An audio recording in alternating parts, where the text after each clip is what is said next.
The only game that I can say that I've genuinely consistently played over the past 2 years is Osu.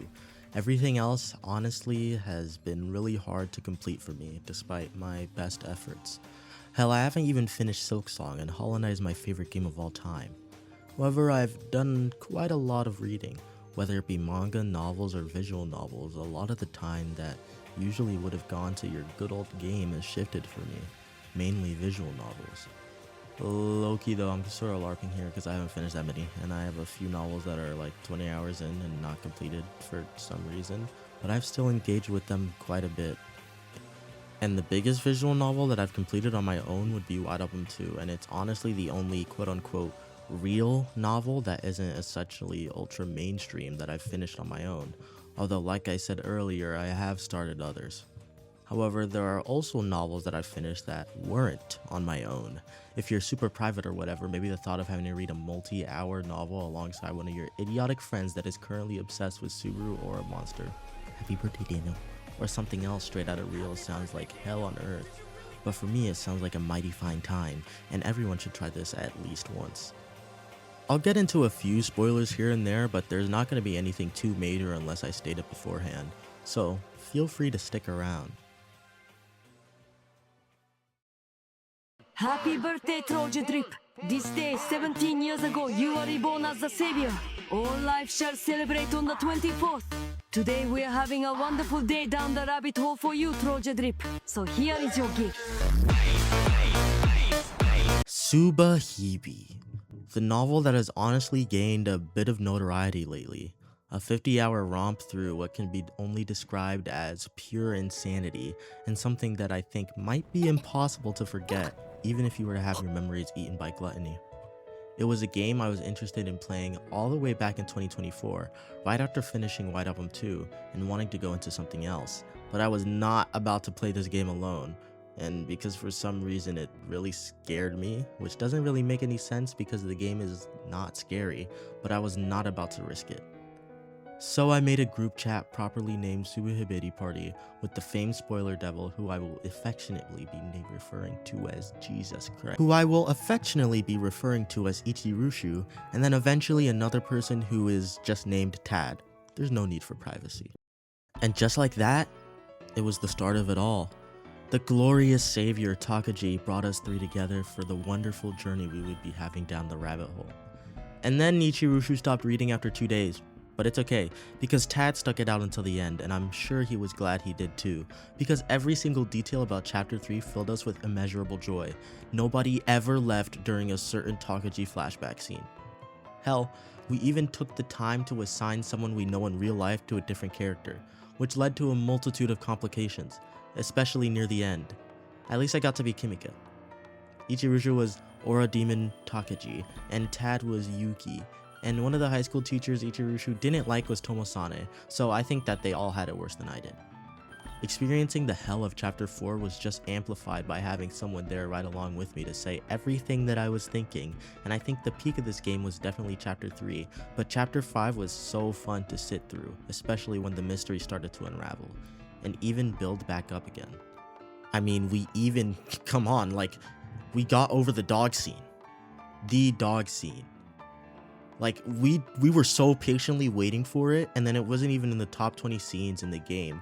Like, Ayana's everything that she does in the game was screwing with us, and we were trying our best to figure that out instead of the dog scene, like the highlight, you know? I mean, who even has time for dogs? Not me, not us, because we were locked in for Sca-ji stuff in Chapter 4 instead. I mean, why was he acting like that, right? Seriously though, reading a game like Subahibi with someone else was a generational experience, and I hope to pass down the tradition to my children's children's children, and they better make the most of that gift, you know? I'm like being generous.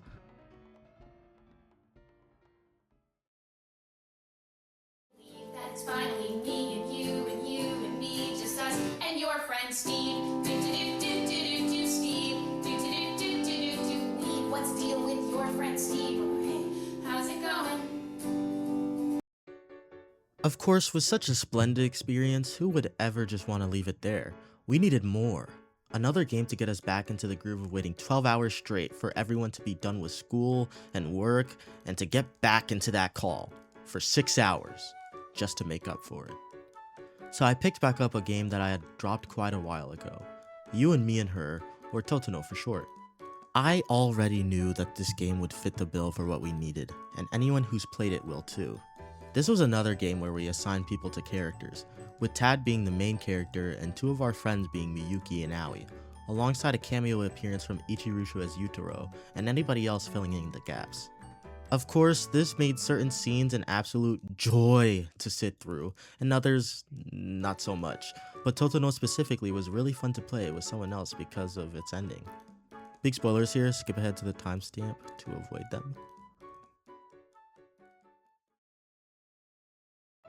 The shenanigans near the end where Miyuki takes a literal bat to our asses was super enjoyable to play, especially the super curated quizzes where you had to remember the most random BS because we barely remembered any of it, which made the torturous loop even more torturous, and the repeating scenes again and again had us in a frenzy, especially certain ones.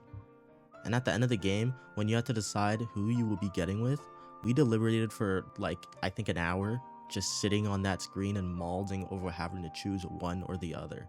I wouldn't have done that if I read this alone, and that deliberation makes that moment really memorable for me. It's something that maybe I wouldn't have had such fond memories about if I hadn't read it with someone else. Look, you two guys are just guys, okay? Saya no Uda plush. He's the devil. You know, Saya no Uda plush. he is smarter than you. He is luckier than you. Whatever you think's supposed to happen, I'm telling you, the exact reverse opposite of that is gonna happen, okay? Me and Tad went through the last two games together, but Saya no Uta was an experience shared with just me and Ichirushu this time. The game written by Gen Urobuchi, if I pronounced that right, who is one of Ichirushu's favorite creatives, him citing Fate Zero, and I citing Madoka Magica for my experiences with him. We sat through the game for its extremely lengthy runtime of 2 hours before stopping at the first ending, to which I literally would have never done if I was playing this on my own, but Ichirushu's perspective painted a different picture for me. I mean, I could just tell you what I thought he thought, but I could also just ask him and then put it on the screen. I feel like that's better. Hi, I'm Ichiroshu, but not really, because Evolve doesn't want to voice this for him. Saya no Yuta was a very powerful story. Powerful in how depressing I thought it was. Fuminori's life sucks, flat out. He loses his entire family and he's left seeing the world as this hellish, violent, and disgusting portrait in the most literal possibility that could exist.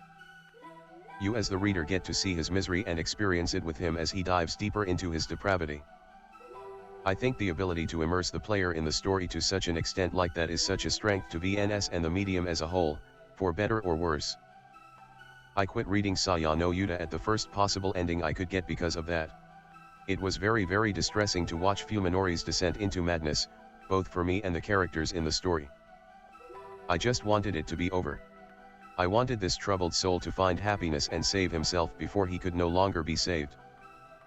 I think the ending I picked was ultimately the best possible, especially after having seen the other endings online. VNS don't always have a silver lining of positivity or an ending that neatly ties everything up.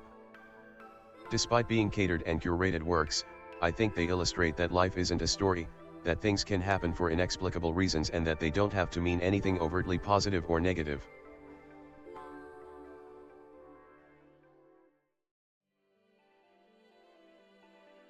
I don't necessarily even 100% agree with ending it there for those reasons, but I did because I wasn't the only one playing.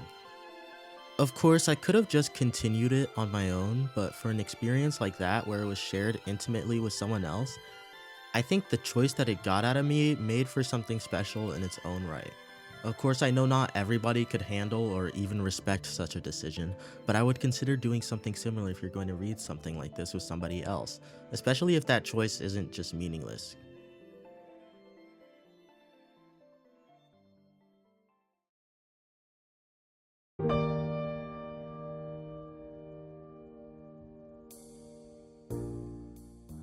I didn't go into deep about any of these games because they are all worth playing on your own, or in my experience with a friend.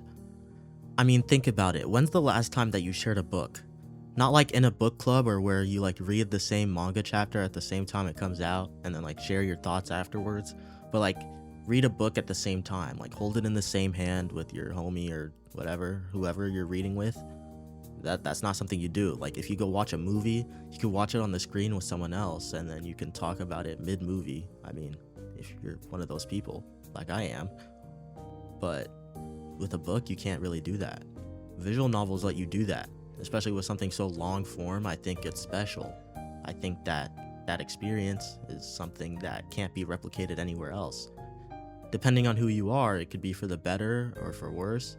Honestly, for me, I'm definitely on the better side of things, so I would recommend giving it a shot at least once. Alright, I'll be quick about this ending one. This video, well, I did script it, but I went off script way more because, I don't know, I feel like in my other videos, there's not really, like, my personality. You know, like the Sabibi stuff, like the dogs. But yeah, it's been a while since my last video. Doki Doki literally bombed, but whatever. I do have another one that should come out, like, next month, because, there's a certain day on July 20th. You know, I might do something for that. Might be referenced in this video. Who knows? Who knows? Anyways, bye bye.